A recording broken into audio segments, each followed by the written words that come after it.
Juste du bon stock. La radio pirate de Jeff Fillion. RadioPirate.com. À quelques minutes de manger le nouveau sandwich normandin. Poulet croustillant. Yes, sir. On sur mange un ça petit tantôt. pain brioché. Exactement. On va avoir des frites à travers ça. Donc, Denis du Normandin, vrai de vrai pirate depuis le jour 1, va être avec nous autres pour manger ça tantôt. Donc, on a bien hâte, bien excité de ça. Mais juste avant, il faut travailler. Puis, c'est le retour du prof Caron en direct du Kazakhstan qui est professeur de sciences politiques à l'université Nazarbayev au Kazakhstan et chercheur senior à l'Institut pour la paix et la diplomatie. Et j'ai avec moi Jerry, même que Mr. White, je veux t'avoir dans la discussion. On a Jay the Pilot qui est avec nous également. Tiger est dans la maison aussi parce que je commence avec un sujet qui est un excellent sujet de la part du prof Caron. Il dit, voici mon jugement critique sur la campagne du PCQ. Je résume. Duhem commet l'erreur vouloir être fréquentable à tout prix avec, entre autres, les médias traditionnels. Il n'ose pas les critiquer. Il les a dans son autobus avec lui. J'adore ce point-là. Vous allez avoir mon point de vue, mais avant, on salue le prof Caron, Jeff Caron. Bon midi, bienvenue sur Radio Pirate Live. Wow! Là, tu brasses de quoi que j'aime. Là. Je veux t'entendre là-dessus, puis on parlera de tout le reste de la campagne, mais ça, c'est un point qu'on n'ose pas trop parler parce qu'on est avec le PCQ et on veut que ça marche. Mais moi, je vais te dire une affaire, là. Moi, ça fait depuis le début que je dis ce côté-là, ça, j'ai pas ça en dedans de moi. Moi, quand l'ennemi est identifié et que je sais que jamais il va te donner un break, je le barre à jamais. Je suis 2000% avec toi dans ce que tu vas nous raconter dans les prochaines secondes. Oui. Ben écoutez, moi, j'ai perdu mon droit de vote au Québec parce que ça fait 7 ans que j'ai quitté. Je suis rayé de la liste du DGE, donc je ne voterai pas le 3 octobre. Si j'avais à voter, il n'y aurait aucun doute dans mon esprit, je voterais pour un candidat du Parti conservateur. Mais bon, il n'en reste pas moins que je suis critique par rapport à la campagne d'Éric Duhem. Puis mon reproche, c'est qu'il essaie, comme tu l'as dit, il essaie contre vents et marées de rester dans les bonnes grâces des journalistes traditionnels. C'est comme si, est-ce qu'ils pensent naïvement qu'ils vont un jour se mettre à l'aimer? Si c'est le cas, je pense qu'il est naïf.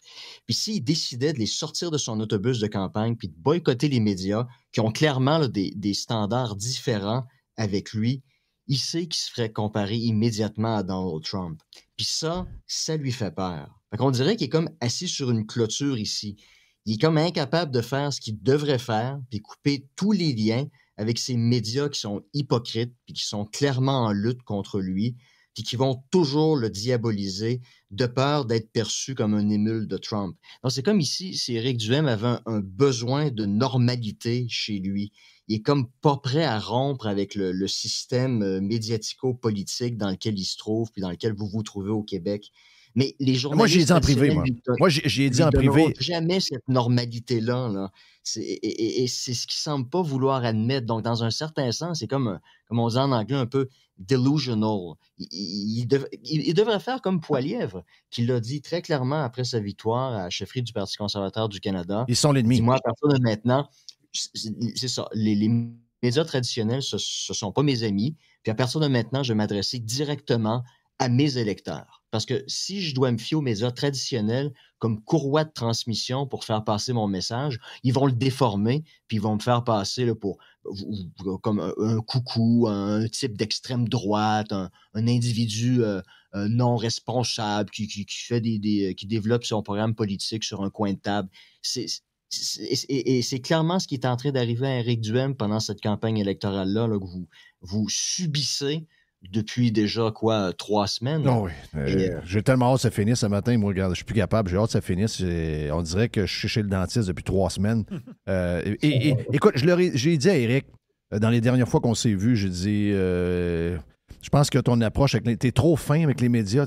On n'est peut-être pas fait pareil. Je pense qu'Éric Duhem est foncièrement une très bonne personne, puis une très bonne personne peut être contre les médias et mettre les gens qui veulent sa peau à tout prix en dehors de son autobus. Et puis, c'est pas le point, là. Mais il y a il y a comme effectivement, il y a comme une réticence. En fait, on le voit, là, il n'est pas capable de couper la corde. On dirait qu'il y a espoir que si jamais un jour il n'est plus en politique, il va pouvoir retourner dans les médias. Moi, je pense que c'est une erreur. Moi, je pense que, comme toi, qu'il aurait dû mettre son poing sur la table et dire les médias, vous êtes nos ennemis. Jerry, je veux t'entendre sur ce point-là. Quand j'ai vu la feuille du prof Caron, je me suis dit, my God, quel sujet. On n'a pas assez jasé, puis plus le temps avance, plus on voit qu'ils sont les ennemis du Parti conservateur du Québec. Les plus gros ennemis, c'est pas Legault, c'est pas QS. Les plus gros ennemis, on l'a vu au face-à-face. Bon, on l'a vu au débat. L'ennemi, c'était Pierre Bruno. C'est exactement ça. C'était Pierre Bruno. Mais est-ce qu'il faut aller au débat? Oui, il faut aller au débat. Est-ce qu'il faut monter d'un rideau au débat? Et là, la question... Non, mais c'est pas de ça qu'on parle, là. Non, mais il y en a qui l'ont trouvé tranquille au débat. Non, mais c'est pas de ça qu'on parle. C'est enlève le débat. C'est jour après jour. Mais tu te fais frapper dessus. Mais à un moment donné, tu ne peux pas démoniser quelqu'un tout le temps. À un moment donné, ça ne marche plus. Tu peux démoniser quelqu'un pendant un bout de temps, mais à un moment donné, ça ne marche plus. En ce moment, on dirait que je sais que c'est sacrant, là. Mais à un moment donné, on sent comme un retournement où ce que les journalistes font rire d'eux autres. Il y a même un gauchiste dans un périodique, je ne sais pas trop, au Saguenay, il a dit « Ouais, là, c'est un peu gênant. » Dans le sens que ils sont comme pris à leur propre jeu. Je pense que Duhem, je comprends qu'il se fait frapper dessus, là. Tout le temps, c'est insupportable. Est-ce que...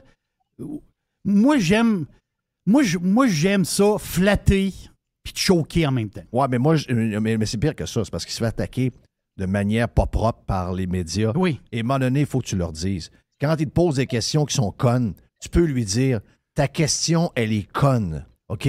Il a le droit de dire ça. Quand quelqu'un lui demande, je ne sais pas, je ne me rappelle pas le nombre de questions connes, mais il y en a eu, on a eu une, puis deux, puis trois. Je ne sais pas, Jeff Caron, comment est-ce que si tu as des exemples où il aurait pu effectivement revirer contre lui, puis leur dire un peu, style à la Trump, « You're fake news. » Puis je sais que tu vas nous planter, je sais que peu importe la réponse, tu vas me planter parce que tu es dans l'autobus avec moi pour une seule et unique raison. Tu veux que j'ai l'air d'un fou aux yeux des gens qui te lisent ou des gens qui te voient à la TV. Il faut qu'ils le disent. C'est ça, t'es ici pour me faire une job de bras. Le meilleur exemple, je pense, c'est l'histoire des masques là, dans les résidences pour personnes âgées. Ça, c'est vraiment, ça atteint le paroxysme là, du double standard. Tu sais, on peut critiquer tous les politiciens qui se présentent dans des résidences pour personnes âgées qui n'ont pas de masque. Mais si on en critique un, qu'on critique tous ceux qui font exactement la même chose. Si c'est comme ça, c'est correct, le traitement, il est fair. Mais ça, c'était vraiment la goutte qui a fait déborder le vase, là. C'est lui le seul qui se fait critiquer. Et c'est ce qu'il y a de magique avec les réseaux sociaux. Ça a pris une couple d'heures. Les gens postaient des photos de Christian Dubé, de Vincent Marissal. Regarde, à un moment donné, là, les gens sont pas cons, là. Puis ils commencent à allumer, puis ils se disent, les journalistes, là, leur rôle, c'est de rapporter la nouvelle. C'est pas de se transformer eux-mêmes en combattants politiques, là. Qui laissent cette job-là aux politiciens. C'est la job des politiciens de faire ça. Les médias, eux, c'est de rapporter fidèlement, objectivement la nouvelle. Puis là, en fait, on est en train de se rendre compte que les journalistes sont en train de devenir des chroniqueurs. Oui. Le chroniqueur, il a le droit d'émettre son opinion. Le journaliste, lui, il présente la nouvelle de façon objective. Mais là, c'est rendu des joubinous. Pierre Bruno, c'est pas un chroniqueur. Là. Et Pierre Bruno donnait dans ses questions toujours un commentaire, et c'est toujours en fonction de diminuer Éric Duhem. C'est ça continuellement. Mais là, à partir du moment où c'est clair, là, c'est pas de l'invention dans notre tête, du paranoïa ou une forme de... C'est évident à chaque jour, cette affaire-là. Là. Oui, mais c'est une question... Mais c'est qui... On est sorti là, de la logique où c'est ma perception de la chose. Non, c'est clair, net et précis. Là. Mais... J'ai pas écouté le débat avec Pierre Bruno. J'ai vu là, les commentaires ici et là sur les réseaux sociaux. Puis, tu sais, Éric Duhem, il a manqué une belle occasion, je pense, de dire à Pierre Bruno, écoutez, je savais pas que vous êtes chef de parti puis que vous participez vous aussi au débat. Là. Je trouve que vos questions sont pas mal orientées. Puis, je trouve que je suis le seul à avoir ce traitement-là. Là. Mais, Prof Caron... Je me serais pas gêné de lui dire ses 4 vérités en pleine face. Là. Prof Caron, en ce moment, il a son 20%. Parce que nous autres, on veut qu'il brasse Duhem. Mais pour aller chercher l'autre tranche, pour aller chercher le 30%, il faut pas... Au Québec, les gens ne veulent pas avoir des politiciens agressifs. Le Québécois, c'est une moumoune à la base. Ouais, mais ça, c'est ce qu'on pense. Ah, c'est une moumoune. Ouais, il y a 20, moi, je suis plus sûr il y a que ça, 20 de courageux, le reste, c'est des chickens. On l'a vu avec la COVID. Là. OK, on le sait, là. Le monde. Ouais, mais il y avait plus que. Le monde, ils n'ont pas de le rendre. Ouais, mais il y avait plus que 20 On a eu l'impression qu'il y avait 80 de momoun puis 20 de tough. Mais moi, je pense que c'est plus 50-50. Quand on regarde à peu près comment ça se passait, il y avait des millions de personnes qui ont été laissées abandonner. Et moi, je pense qu'un côté plus agressif. Je sais pas, regarde, Jay de Palette avec nous autres. Jay, t'as une vision un peu haute. As-tu l'impression qu'Éric Duhem devrait être plus clair avec les médias et montrer puis envoyer le message comme de quoi que il sait qu'ils sont fake, il sait qu'ils sont là pour le démolir. Puis à partir de maintenant, lui, il s'adresse directement aux gens, puis il passe pas par les médias. Anyway, il les trosse pas. Il pourrait le dire sur la place publique. C'est un peu... vas-y. Moi, je pense que c'est peut-être pas la meilleure stratégie parce que là, on lui colle déjà l'étiquette de Trumpiste. Peux-tu imaginer s'il commence à bafouer un peu les médias? Mais il a déjà établi cette étiquette-là. Ouais, mais Ils l'ont déjà établi. Même s'il répétait 50 fois de plus, ça ne changera rien. Là. Oui, mais ils ont l'air fous en ce moment quand ils prennent cette étiquette-là. Les médias, le monde commence à se rendre compte. Au Québec, on se rendait même pas compte. On pensait, les gens en général pensaient que les médias étaient tout objectifs jusqu'à cette campagne électorale-là où qu'on commence à voir quelque chose. Nous, on savait, les pirates le savaient. Mais quand on regarde ça, aujourd'hui, il y a de plus en plus de monde qui se rendent compte de cette espèce de biais-là là, entre les médias et Duhem. Jeff Caron, comment tu vois, outre ça, comment tu sens la campagne de loin, toi qui es spécialisé là-dedans, bon, Québécois, tu t'y intéresses, même si tu votes pas, tu vois de loin. Je veux t'entendre sur le débat en tant que tel. En fait, le non-débat, là, moi, je te le dis, il n'y a pas d'histoire. C'est un peu pour ça que j'ai hâte que ça finisse. Là. C'est juste des niaiseries. On n'a pas jasé encore. Les gens ont des problèmes financiers en ce moment par le coût de la vie. Il y a un paquet d'affaires qui arrivent sous nos yeux en ce moment. Toutes ces affaires-là sont évitées. On essaie de vouloir parler d'énergie avec les histoires qui se passent en Europe et tout. On est démonisé au bout de 5 minutes. C'est une drôle de campagne. Je ne sais pas ce que tu en penses. Là. Oh, non, il n'y a pas de débat d'idées, alors que c'est paradoxal parce que la société québécoise a fait face à des défis considérables. Le vieillissement de la population, les effets ont commencé à se faire sentir pendant la pandémie. Là. Ça va juste aller en s'accentuant. Les soins de santé qui sont dignes du tiers-monde, qui surchargent au moins de petits bobos collectifs. Une économie qui est absolument pas prête à tirer profit de la prochaine révolution technologique qui va être fondée en grande partie sur l'intelligence artificielle. Puis tout développement économique au Québec, de toute façon, est inévitablement confronté à tellement de freins de tous les lobbies environnementaux, etc. Mais Jerry disait il y a quelques minutes qu'au Québec, les gens, ils n'aiment pas ça, la chicane. Puis je dirais, il n'y a pas tort, parce que en ce moment, moi, j'ai l'impression que le Québec est en train de vivre un moment anti-politique. Ça veut dire on débat absolument de rien. Puis ça, pour moi, c'est une période transitoire entre la fin des débats autour de l'axe fédéraliste souverainiste qui a duré pendant à peu près 50 ans. À la fin de cette période-là, là, les gens se sont tannés des chicanes puis ont voulu passer à autre chose, surtout les boomers. Donc, ils veulent écouter leur petit téléroman en paix, profiter de la vie, même si paradoxalement, ça signifie pour eux de se faire enfermer pendant 2 ans. Donc, c'est un peu, il y a un côté égoïste. Puis la CAQ, c'est devenu, là, en quelque sorte, l'acronyme de la communauté des aînés du Québec. C'est des gens qui sont pas demandants tant que le gouvernement ne remet pas en cause leurs privilèges. C'est une mentalité un peu de pense-petit qui est parfaitement bien reflétée dans la publicité d'il y a quelques semaines avec la petite madame avec la calotte. Là. Oui. Il a fait de son mieux. Oui. Nous autres, on n'est pas morts. Fait que pour nous, ça nous suffit. Puis, mais le problème, c'est qu'on voit très bien, la CAQ est très populaire chez les 55 ans et plus, mais quand on regarde dans les tranches d'âge, là, entre les 18, surtout les 18-34 ans, la CAQ est, pour ainsi dire, inexistante là, dans les intentions de vote. C'est très polarisé entre les électeurs du PCQ et de Québec solidaire. Puis ça veut dire que dans 10 ans, là, la politique, là, elle va revenir. C'est-à-dire les véritables enjeux des débats d'idées, ça va revenir. Puis la domination de la CAQ, elle ne peut pas durer parce que c'est un parti générationnel. C'est un parti de boomers d'un âge relativement avancé. Donc, les jeunes, eux, veulent débattre puis ils veulent remettre les choses en question. Puis, comme je disais, on le voit très bien en fonction des appuis dans les tranches d'âge en bas des 55 ans. Puis, donc, il y a certains de ces jeunes-là qui sont animés là, de rêves qui sont complètement farfelus, puis qui voudraient faire du Québec un Cuba avec de la neige. Puis ces gens-là se réveillent le matin en pensant que l'apocalypse environnementale va les tuer avant qu'ils aient la chance de finir leur premier café. Puis il y a les autres qui se rendent compte que le modèle actuel les condamne à toujours payer davantage, puis qui ne seront pas en mesure de s'épanouir convenablement.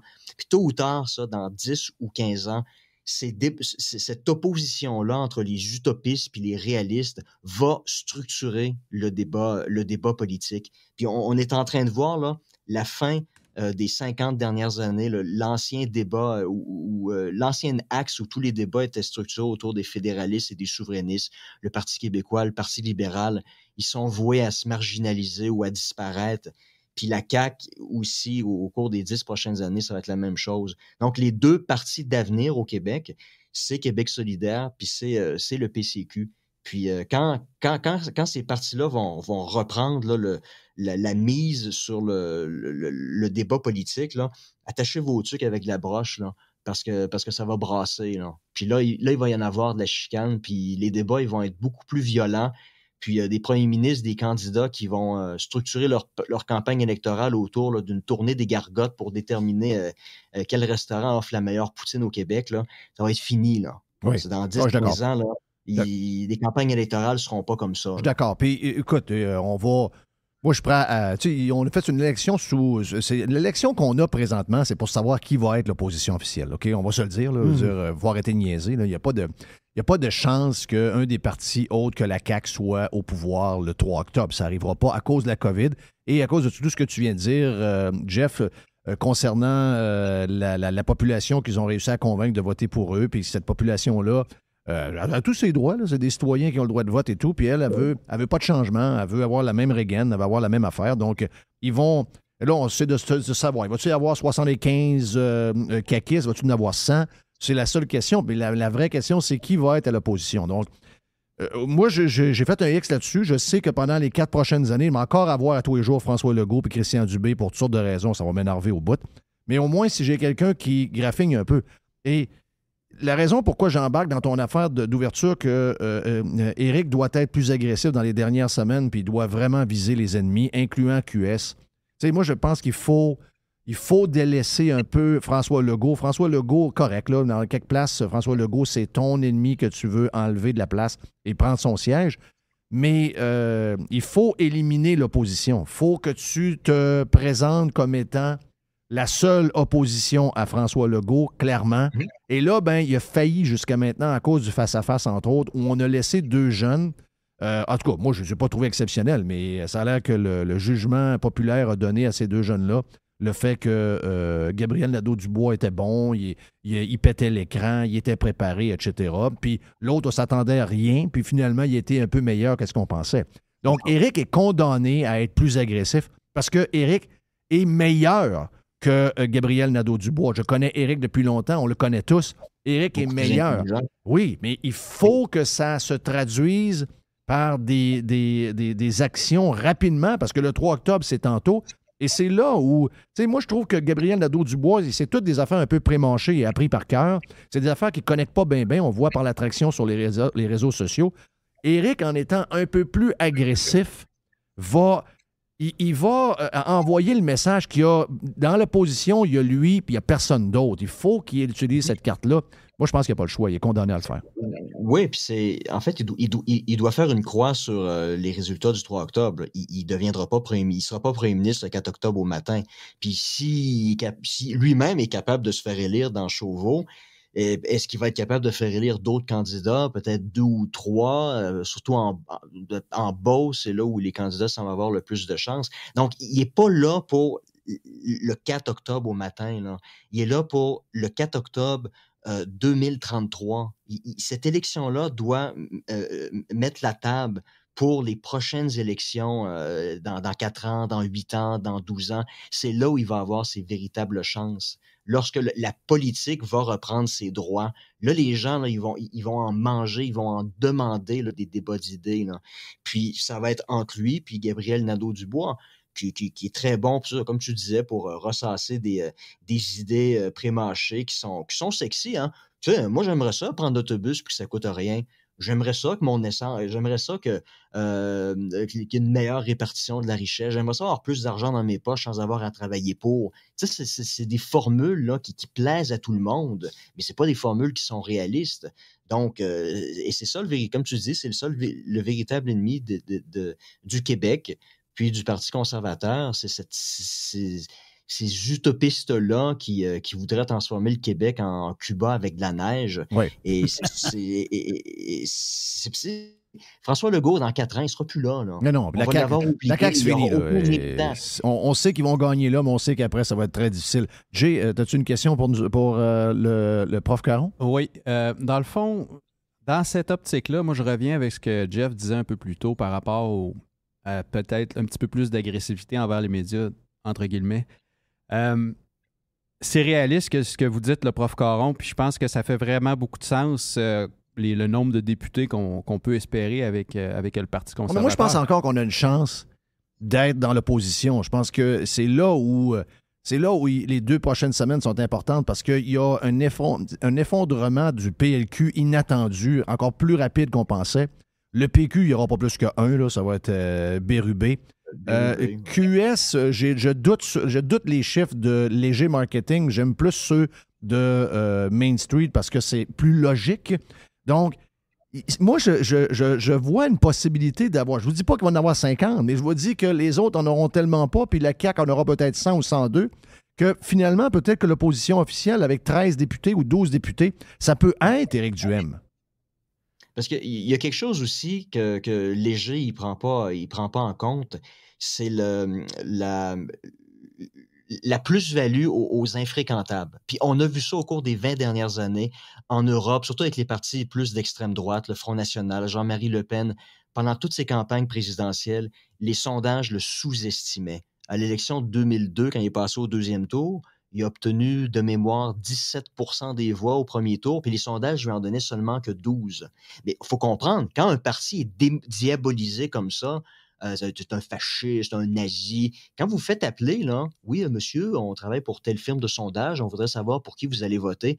Tu sais, vous ne voulez pas avouer à un inconnu au téléphone que vous vous apprêtez à voter pour quelqu'un qui est présenté dans l'espace public comme un nazi ou un fasciste. Donc, vous allez dire « Ah, ben, je suis indécis » ou « Je vais voter pour Jacques Chirac ». Tu sais, les gens optent pour l'option fréquentable. Oui. Mais en réalité, quand ils sont tout seuls dans l'isoloir, là, ils n'hésitent pas à voter pour le candidat qui est plus infréquentable.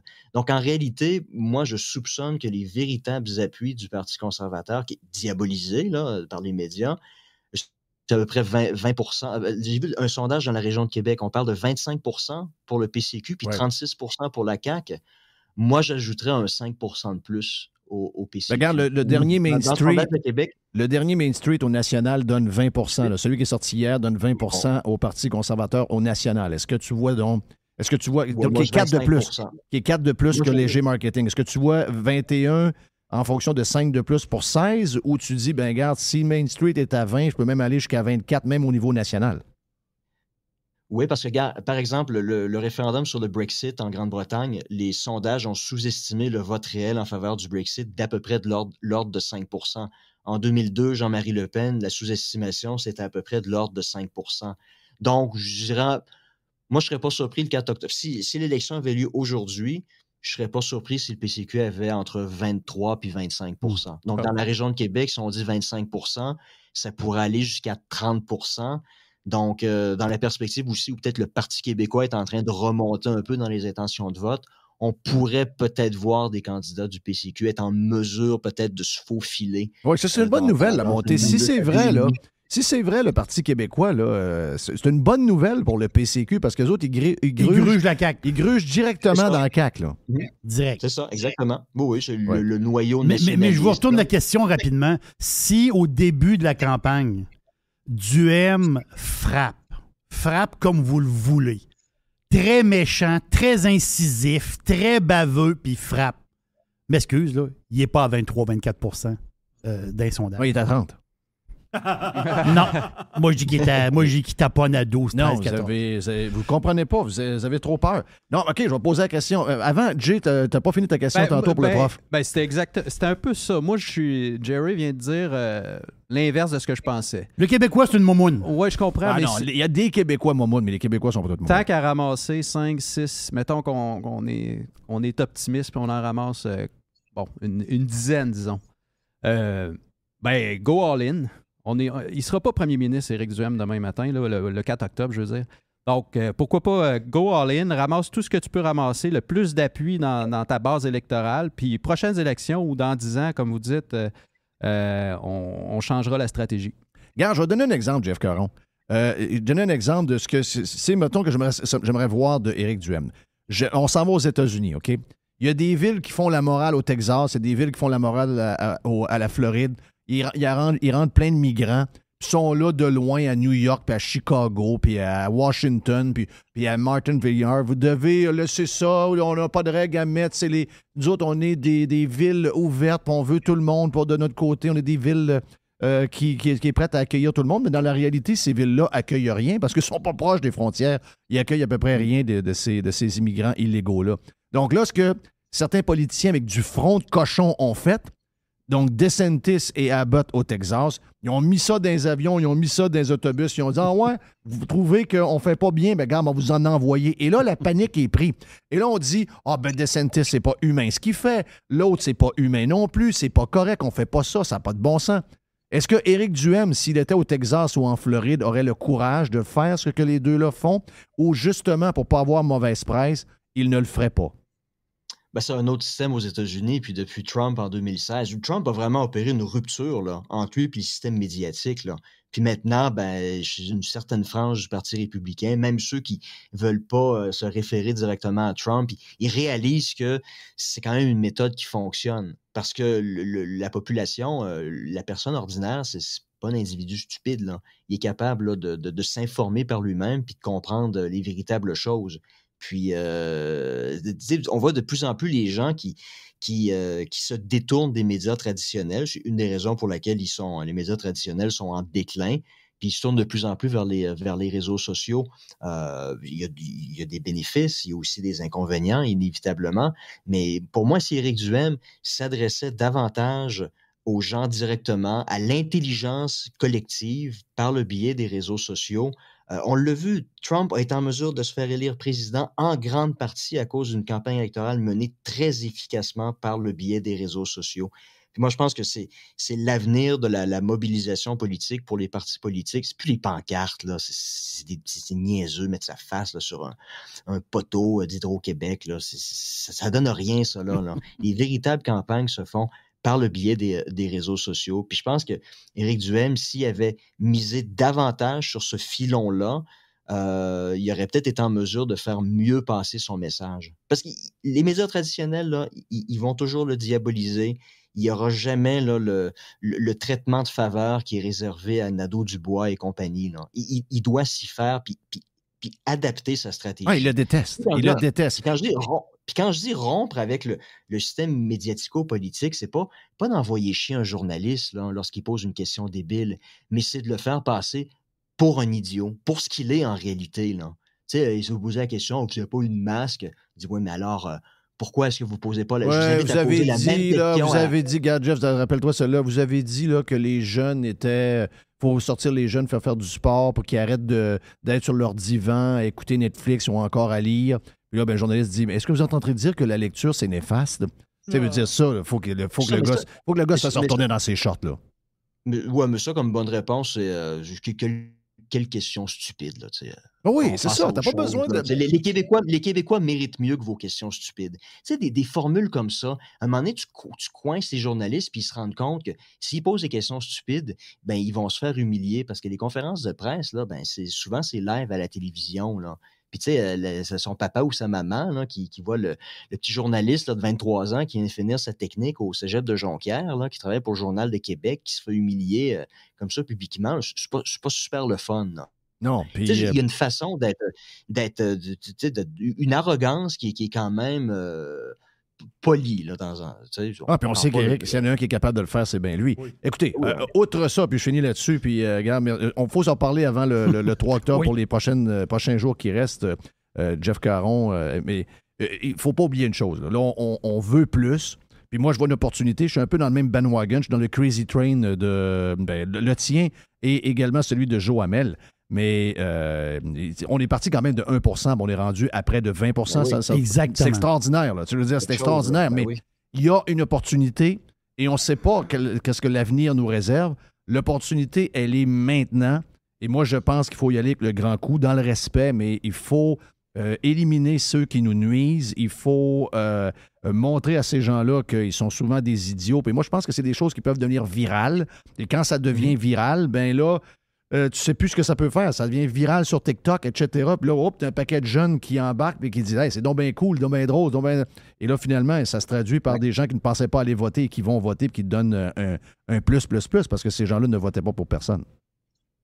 Oui, puis ça génère des débats aussi, là. Ça se ramasse sur les réseaux sociaux, le journaliste qui se fait exposer pour une question stupide, ça peut générer des débats. Tu sais, les débats qui n'ont pas lieu dans la sphère médiatico-politique à l'heure actuelle, là. Tu sais, c'est des visites de gargotes pour manger de la poutine puis de la crème glacée, là.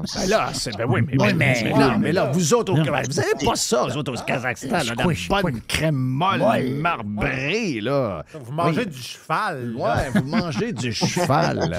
Hey, merci, Jeff Caron. Bien le fun de nous avoir parlé, puis on se reprend d'ici la fin de la campagne parce que, regarde, c'était vraiment trippant. Les sujets soulevés sont vraiment très forts. Donc, professeur de sciences politiques à l'Université Nazarbayev du côté du Kazakhstan. On a la chance de l'avoir avec nous autres. Vous pouvez le suivre également sur Twitter. La boîte à Jerry et c'est pas mal le prochain bloc. Es-tu prêt, mon ami Jerry? Ben oui. Oh yes. Vous êtes sur Radio Pirate Live. I love it. Radiopirate.com. Radio Pirate.